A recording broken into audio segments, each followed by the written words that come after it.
தமிழ்நாடே கேள்விப்பட்டிராத அதிரடி விலை குறைப்பு super Saravana stores 3-in-1 senior living அபார்ட்மெண்டா 1 சீனியர் சிட்டிசன்கான perfect senior living. Number 2 small investment big appreciation. 3 உங்க பசங்களுக்கு ஃபியூச்சர்ல நல்ல ரெண்டல் இன்கம் தரப்போற ப்ராப்பர்ட்டி. ஸ்டெப் ஸ்டோன் ஆலம் இன் பொள்ளாச்சி நியர் கோவை.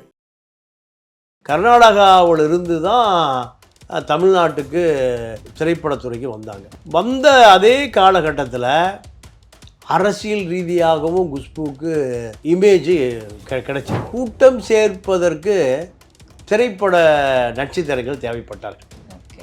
இதை இந்தியாவுக்கு அறிமுகப்படுத்தியதே தமிழ்நாடு தான். குஷ்புவுக்கு திமுக ஒரு பெரிய மேடையை அமைச்சு கொடுத்தது. என்னக்கான ஜெயலலிதாவுக்கு எதிராக கூட்டம் சேர்த்தக்கூடிய ஒரு நடிகையாக குஷ்பு பார்க்கப்பட்டது. திராவிட இயக்கங்களைப் போல பாஜகவுக்கும் சினிமா கிளாமர் தேவைப்பட்டது. அது வரைக்கும் பாஜகவுக்கு சினிமாவே பிடிக்காது, சினிமா நடிகைகளே இல்லை. ஆனால் குஷ்பு போன்ற நடிகைகள் பாஜக மேடைகளில் தோன்றும் குஷ்பு, கௌதமி ஒரு காலகட்டத்தில் சுந்தரிசி திருமணம் செய்ய மறுக்கிறார். இந்த அம்மாவே அழுத்தம் கொடுத்து தான் திருமணம் பண்ணும்.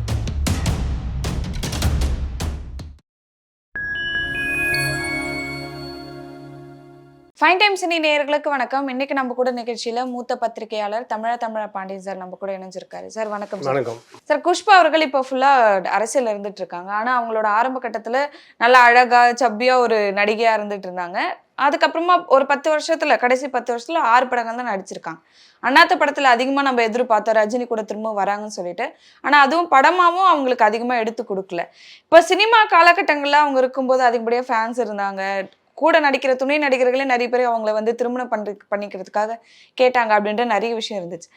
அப்படி நடந்துச்சா? அவங்களோட சினிமா காலகட்டங்களை பத்தி சொல்ல முடியுமா சார்? அந்த மாதிரி நிறைய பேர் அவங்கள திருமணம் செய்யறதுக்காக அலைன்ஸ் கேட்டாங்க, கூட நடிக்கிறவங்களே. அப்படி இருந்ததா? உண்மையாவே அப்படி கேட்டாங்க? இல்லை, நடிகைனாலே பலர் திருமணம் செய்து கொள்ள ஆசைப்படுவது இயற்கை தான். ஆனால் குஷ்பு திரைப்படத்துறைக்கு வந்த காலம் ஒரு பெரிய அளவில் கிளாமரான நடிகைகள் இல்லாத காலம்.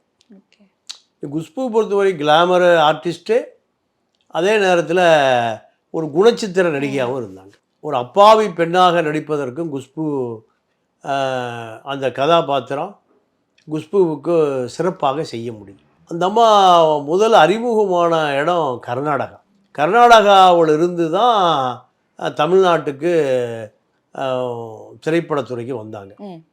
வந்த அதே காலகட்டத்தில் அரசியல் ரீதியாகவும் குஷ்புவுக்கு ஒரு இமேஜ் கிடைச்சிது. ஆமாம். அப்போ அந்த அம்மா அதே காலகட்டம் ராதிகா அதிமுக, அப்புறம் ப்ளஸ் திமுக, இதே காலகட்டம் தான் குஷ்பு. அப்போ இவர்களுக்கு சினிமா வாய்ப்புகள் முடிவடைகிற நேரத்தில் அரசியல் வாய்ப்பு வந்தது. ஏன்னா சினிமாக்காரர்களே தலைவராக ஒரு எம்ஜிஆர், ஜெயலலிதா, கருணாநிதி எல்லாம் சினிமாவில் தான் வர்றாங்க. கருணாநிதி கதை வசனகர்த்தா. அப்போ இவர்களுக்கு கூட்டம் சேர்ப்பதற்கு திரைப்பட நட்சத்திரங்கள் தேவைப்பட்டார்கள். இதை இந்தியாவுக்கு அறிமுகப்படுத்தியதே தமிழ்நாடு தான். கேரளா, கர்நாடகா, ஆந்திரா. அப்போது திரைப்பட நடிகைகள் போனால் மக்கள் கூட்டம் சேருவான், பார்ப்பான். குஷ்புவுக்கு திமுக ஒரு பெரிய மேடையை அமைச்சு கொடுத்தது. என்னக்கான ஜெயலலிதாவுக்கு எதிராக கூட்டம் சேர்த்தக்கூடிய ஒரு நடிகையாக குஷ்பு பார்க்கப்பட்டது. திமுகவில் ஒரு பெரிய சுற்று வந்தார் கருணாநிதி கூட. சினிமா நடிகை என்பதை தாண்டி அரசியல் ரீதியாகவும் குஷ்புக்கு தமிழ்நாடு முழுக்க சினிமா அறிமுகத்தை விட அரசியல் மேடைகள் அதிகமாக கிடைச்சிது. இதை திமுக பயன்படுத்தி கொண்டது. திமுகவை பொறுத்த வரைக்கும் கருணாநிதி எங்கே போகிறாரோ கருணாநிதிக்கு முன்பாக குஷ்புவை பேச விடுவாங்க. ஓ. அப்போ அந்த கூட்டம் கலையாமல் கருணாநிதிக்கு ஒரே நாளில் 10 கூட்டம் பேச வேண்டி வரும். ம். அப்போ அந்த கூட்டத்தை கலையாமல் குஷ்பு வருகிறார்னா கருணாநிதிக்கு வர கூட்டம் அதே அளவு கூட்டம் குஷ்புக்கு வரும். அந்த இருந்த கூட்டம் கட்டி போடக்கூடிய, அதாவது பேச்சால் கட்டி போடக்கூடிய அந்த ஆற்றல் கருணாநிதிக்கு இருந்தாலும் குஷ்புக்கும் அந்த அரசியல் இருந்தது.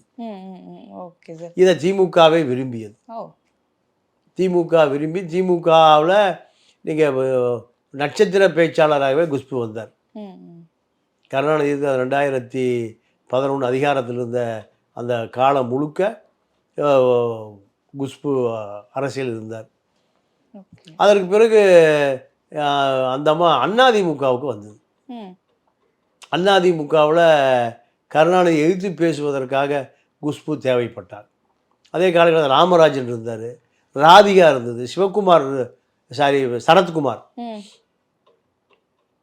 இந்த சினிமா பிரபலங்கள் அரசியலில் கூட்டம் சேருவதற்கு அதிமுக பயன்படுத்தி கொண்டது.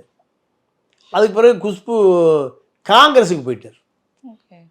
அகில இந்திய கட்சியான காங்கிரஸுக்கு போன பிறகு ராகுலுக்கு நெருக்கமாகி அகில இந்திய தலைவராக ஒரு குஷ்பு அறிமுகமான பல மாநிலங்களில் சிறப்பு பேச்சாளராக குஷ்பு காங்கிரஸ் கட்சி பயன்படுத்தி கொண்டது. அப்போ காங்கிரஸ் கட்சி அதே காலத்தில் அந்த இடைவெளியை நிரப்புவதற்கு தான் நக்மா காங்கிரஸுக்கு போனார். அப்புறம் குஷ்பு காங்கிரஸ்லேருந்து பாஜகவுக்கு வந்துட்டார். இப்போ தான் பாஜக தான் இருக்குது. திராவிட இயக்கங்களை போல் பாஜகவுக்கும் சினிமா கிளாமர் தேவைப்பட்டது. அது வரைக்கும் பாஜகவுக்கு சினிமாவே பிடிக்காது, சினிமா நடிகைகளே இல்லை. ஆனால் குஷ்பு போன்ற நடிகைகள்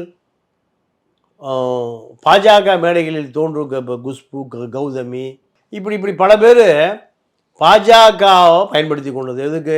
திராவிட இயக்கங்களுக்கு எதிராக வர்றதுக்காக. நீங்கள் விந்தியா அந்தம்மா அதிமுக பேச்சாளர், திமுகவை கடுமையாக விமர்சனம் பண்ணி பேசும். அப்போ பாஜகவில் குஷ்பு, கௌதமி, இப்படி பல நடிகைகளை திமுக அதிமுக மேடைகளைப் போல பாஜகவும் சினிமா நடிகைகளை பயன்படுத்தி கொண்டது. இப்போ குஷ்பு அவர்கள் வந்து நடிச்சிட்டு இருக்கும்போது கூட நடிக்கக்கூடிய லீட் ரோட்ல பண்ணக்கூடிய ஹீரோவே வந்து பார்த்தீங்கன்னா அவங்கள வந்து கல்யாணம் பண்ணுறதுக்காக கூட்டிட்டு போயிட்டாங்க அப்படின்ற ஒரு சில ரூமர்ஸும் வர தொடங்கிச்சு. அது உண்மையா சார்? அப்படி நடந்துச்சா? அதாவது சுந்தர்சி குஷ்புவுடைய கணவர். ஆனால் சுந்தர்சியை ஒரு காலகட்டத்தில் சுந்தர்சி திருமணம் செய்ய மறுக்கிறார். இந்த அம்மாவே அழுத்தம் கொடுத்து தான் திருமணம் பண்ணுது. என்ன காரணத்துக்காக சார்? எதனால? ஏன்னா அவ்வளோ பேர் இருந்தாங்க அவங்கள திருமணம் செய்யறதுக்கு. சுந்தர்சி அவர்களை தான் திருமணம் செய்யணும், அழுத்தம் கொடுத்து பண்ணுறதுக்கு என்ன காரணமாக இருந்திருக்கு? என்ன காரணம்னா சுந்தர்சி அப்போ ஒரு பெரிய டைரக்டர், அவருக்கு ஒரு பெரிய இமேஜ் இருந்தது. அதே போல் சுந்தர்சிக்கு தொடர்ந்து வந்துட்டு இருந்தது. புதிய இயக்குனர் ப்ளஸ் நடிகர். நீங்கள் இயக்குவதற்கு வாய்ப்பு இல்லைன்னா நடிப்பதற்கு வாய்ப்பு வரும். இந்த காரணத்தினால சுந்தர்சியை குஷ்பு திருமணம் செய்து கொண்டதாக அந்த நேரத்தில் பேசப்பட்டது. அவர் வேண்டாம்னு சொல்றதுக்கு ரீசன் சார்? ஒருவேளை இவங்க வந்து நிறைய படங்கள் நடிச்சிருக்காங்க, நிறைய பேர் இவங்களுக்கு வந்து திருமணம் செய்கிற வாய்ப்பு நிறைய வருது, அதனால அவர் வேண்டாம்னு சொன்னாரா? சுந்தர்சி அவர்கள் வேண்டாம்னு சொன்னதுக்கு ரீசன் என்னன்னு? இல்லை, சுந்தர்சி ஏன் வேண்டாம்னு சொன்னார்னா சுந்தர்சிக்கு அப்போ நிறைய மார்க்கெட் இருந்தது. ஓகே. இந்த திருமணம் செய்தால் அதாவது நடிக்கவும் செஞ்சார். அப்போது அந்த நடிப்பு என்பது திருமணம் ஆகாத ஆண்களைத்தான் பெண்கள் நீங்கள் கிளாமராக பார்ப்பாங்க. விஜய்க்கு இவ்வளோ பெரிய பையன் இருக்கான், விஜய்க்கு திருமணம் அப்படிங்கிறதெல்லாம் ரொம்ப காலம் மறைத்து வைக்கப்பட்டது. ஓகே. சினிமா நடி ஆமாம், அஜித்தே ஷாலியை திருமணம் செய்ய ரொம்ப நாள் அந்த செய்தி ஒரு 2 வருஷம் அந்த செய்தி கசி விடப்படவில்லை. ஏன்னா இதெல்லாம் சினிமா டாக்டிக்ஸு. ம். அதே போல தான் சுந்தர்சி. சுந்தர்சியும் குஷ்பு திருமணம் என்பது நீண்ட நாள், ஏறக்குறைய ஒரு 2 வருஷம் வெளி உலகம் தெரியாமல் மறைத்து வைக்கப்பட்டது. ஓ, திருமணம் ஆகியுமே வெளியில. ஆமாம் ஆமாம் ஆமாம். அப்போ Okay. குஷ்புக்கு அந்த முதல் குழந்தை பிறந்த பிறகுதான் ஆ. சுந்தர்சி கணவர், இப்படி செய்தி வந்தது. இது சினிமா துறையில் சாதாரண. நீங்கள் மம்முட்டியார் தியாகராஜ் இருக்கார்ல, ஆமா. அவர் பெரிய ப்ரொடியூசர், ம். பெரிய தொழிலதிபர். நீங்கள் அவருக்கு பிரசாந்த் பிறந்து சத்யராஜ் கல்யாணத்துக்கு பத்திரிக்கை கொடுக்க போகிறார். ஓகே. அப்போது வீட்டுக்கு போகிறாரு. வீட்டுக்கு போகும்போது அப்பாவை பார்க்க யாரோ வந்திருக்காங்கன்னு போய் சொல்லுன்னு சொல்கிறாங்க. ஓகே. அப்போ தான் தியாகராஜன் கல்யாணம் ஆகி இவ்வளோ ஒரு பையன் இருக்கானான்னு யாருக்கு தெரியும்? சத்யராஜுக்கே அப்பதான் தெரியும். அவரே ஒரு பதிவு பண்ணுறாரு. ஓ, ஓகே. அப்போ தியாகராஜனை பொறுத்த வரைக்கும் ஆ. திருமணமாகி பிரசாத் இவ்வளோ பெரிய பையனாக நீங்கள் பள்ளிக்கூடத்துக்கு போயிட்டு இருக்கிற வரைக்கும் தெரியாது. அந்த செய்தி வெளியில வெளியில் தெரியாது. தெரியாமல். திரையுலகத்துக்கே தெரியும். ஆமாம் ஆமாம். சிலர் என்ன நினைப்பாங்க, தான் ஒரு பெரிய விளம்பரமாக இருந்த வரைக்கும் போதும், ம். தன்னுடைய குடும்பம் வெளியில் தெரிய தெரிய வேண்டாம். வேண்டாம் அப்படின்னு நினைக்கிறது. ஓகே. அப்போ இந்த சினிமா வெளிச்சு அந்த குடும்பத்துக்கு படக்கூடாது. இப்போ பிரசாந்துக்கு ஒரு சகோதரி இருக்கிறா, இன்னைக்கு வரை யாருக்கும் தெரியாத. பிரசாந்த் எல்லாத்துக்கும் தெரியும். ஆமா. பிரசாந்துடைய சகோதரிய சத்யராஜுடைய மகளை யாருக்குமே தெரியாது, இப்பதான் தெரியும். ஆமா. காரணம், சினிமா வெளிச்சம் என்பது தன்னோடு முடிந்து போக விட வேண்டும். ஓகே. எம்ஜிஆருக்கு பிறகு எம்ஜிஆருடைய அண்ணன் பசங்களாம் இப்போ யாருக்குமே சினிமா தெரியாது. இல்ல. அப்போ இது அவர்களை முடிவு செய்து வளர்க்குறது தான். ஓகே. ஜெய்சங்கர் பையன் இன்னைக்கு இப்போ பெரிய டாக்டர், ம். ஆனால் அவர் மகனை வெளியுறவுக்கு தெரியாமல் வளர்த்தினார். இப்படி பல விஷயங்கள், பலர் சினிமா வெளிச்சம் படாமலே வளர்க்கக்கூடிய பல பேர் இருக்காங்க. நம்ம குஷ்பு அவர்கள் பத்தி பேசணும். அந்த மாதிரி அவர்கள் வந்து அந்த கிசு கிசுவா இருக்கட்டும், இல்லைன்னா வந்து ஒரு துணை நடிகர் வந்து கூட்டிட்டு போயிட்டாரு, திருமணத்துக்காக கூட்டிட்டு போயிட்டாரு அப்படின்னு நடந்துச்சா, இல்லைன்னா அந்த கிசு கிசு என்ன மாதிரி அது வந்துச்சு? திரைப்படத்துறையில் நிறைய இது போன்ற செய்திகள் வரத்தான் செய்யும். ஓகே. ஆனால் அந்த செய்தி உண்மை இல்லை. ஓ. அந்தம்மா சுந்தர்சியை தான் சின்சியர் லவ் பண்ணிச்சு, சுந்தர்சியை திருமணம் செய்து கொண்டது. அதுக்கு நடுவில் இப்போ திருமணங்கிற அளவுக்கு யாரோடைய பெருசா போகல. யாரெல்லாம் ஆனா பொண்ணு கேட்டிருப்பாங்களா, இல்லைன்னா வந்து நிறைய பேர் நடிச்சேன். ஏன்னா என்னோட ஏஜ்ல இருந்து இப்ப இருக்கிறவங்களுக்குமே பழைய படங்கள், அவங்களோட சின்ன தம்பியா இருக்கட்டும், அந்த மாதிரி நிறைய படங்கள் பார்க்கும்போது பிரபு இருக்கா குஷ்பு திருமணம் செய்துக்கிறதுக்கு நீங்கள் கடுமையாக முயற்சி செய்தார்னு அந்த நேரத்தில் பேசப்பட்டது. ஓகே. சிவாஜி அதை எதிர்த்தார். அது பெரிய சண்டையில் முடிந்தது. குஷ்பு பிரபு ஜோடி, அது சின்ன தம்பியில் அது அப்படியே தொடர்ச்சியாக வந்தது. அவள் இப்போ பிரபு கல்யாணம் பண்ணி குடும்பம்லாம் ஆகிப்போச்சு. அந்த அந்த நேரத்தில் குஷ்பு பிரபு ஜோடி பல படங்களில் ஒர்க் அவுட் ஆச்சு அதிகமா. ஆமாம், அதை சிவாஜி தான் தடுத்து நிறுத்தினார்னு குஷ்பு இரண்டாவது திருமணம் பிரபுவை செஞ்சுருப்பார். அதை தடுத்தவர் அவங்க அப்பா சிவாஜின்னு அந்த நேரத்தில் செய்தி பரபரப்பாக பேசப்பட்டது. அதாவது 25 வருஷம் முன்பு உள்ள செய்தி. Okay okay sir. இப்போ நிறைய ஃபுல்லாக அவங்க அரசியல்ல இறங்கிட்டாங்க. நிறைய மூத்த நடிகைகள் எல்லாருமே இப்போ அக்கா ரோல், இல்லைன்னா வந்து பார்த்தீங்கன்னா அம்மா ரோல், அந்த மாதிரி வராங்க. இப்போ டூரிஸ்ட் ஃபேமிலிலையும் சிம்ரன் அவர்கள்லாம் நடிச்சிருக்காங்க. அப்படின்னும் போது குஷ்புக்கு அந்த மாதிரியான வாய்ப்பு வந்து அண்ணாத்துல அவங்க வந்து ட்ரை பண்ணாங்க, ஆனால் அது அமையல. அதுக்கப்புறமா ஃபுல்லாக அரசியல்னு எடுத்துட்டாங்களா, இல்லை சினிமாவில் வாய்ப்பு? இல்லை இல்லை, அவங்க இந்த அரசியலுக்கு வந்து ஒரு சினிமா பக்கம் பெரிய ஆர்வம் செலுத்தலை. ஓ, ஓகே. ஏன்னா அரசியல் என்பது முழு நேர தொழிலாக போச்சு. பாஜக வந்த பிறகு பல மாநிலங்கள் அந்தம்மா சுற்றுப்பயணம் செய்ய வேண்டியது இருந்தது. அதுக்காக பெரிய அளவில் திரைப்படத்துறையை தாண்டி அந்த அம்மாவுக்கு பெரிய வருமானம் வர ஆரம்பிச்சிருச்சு. அதனால இதை அவங்க குறைச்சிட்டாங்க. சினிமா வேண்டாம்னு அதுதான் காரணம். நிறைய விஷயங்கள் பேசணும், நிறைய விஷயம் எங்களுக்காக பகிர்ந்துட்டீங்க. ரொம்ப நன்றி. நன்றி, வணக்கம்.